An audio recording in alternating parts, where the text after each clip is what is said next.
দিদা আমাকে সয়দা দিল। বলো তো সয়দা মানে কি? তো সয়দা মানে কি জানার জন্য পুরো ব্লগটা রাজবংশী ভাষায় একে সয়দা বলে।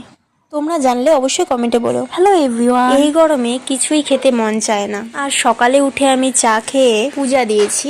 পূজা দেওয়ার পর আমি রাস্তায় বেরোলাম আর দেখলাম যে ভাইটা অনেক আম পেয়েছে। আমি তো পুরো অবাক, এতগুলো আম কিভাবে পেলো?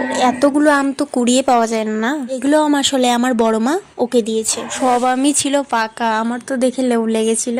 আজ ওর পেট খারাপ হবে। দিদা আমাকে সয়দা দিল। আচ্ছা বলো তো সয়দা মানে কি? আসলে আমাদের রাজবংশী ভাষায় একে সয়দা বলে। সয়দা মানে খাবার। আসলে আমিও আগে জানতাম না, আমিও জানতে পারলাম মায়ের কাছে। যদিও আমি গ্রামেই বড় হয়েছি, অনেক রাজবংশী ভাষা আমি জানি না। আমি ট্যান রিমুভ করার জন্য এই গুড ফাইভসের উপটান পাউডারটা লাগাই। তারপর আমি ঢেঁকি শাক বাছা শুরু করে দিলাম।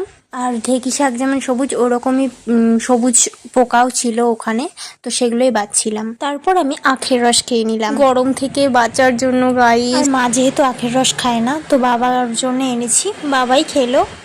দেন আমি চকলেট ফ্লেভারের এই জুসটা খেলাম, যেটা খুব টেস্টি ছিল খেতে।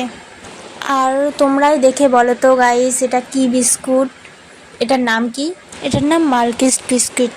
তো গাইস, ব্লগটা এই পর্যন্তই। দেখা হচ্ছে পরের ব্লগে। টাটা, বাই বাই, ভালো থেকো সবাই।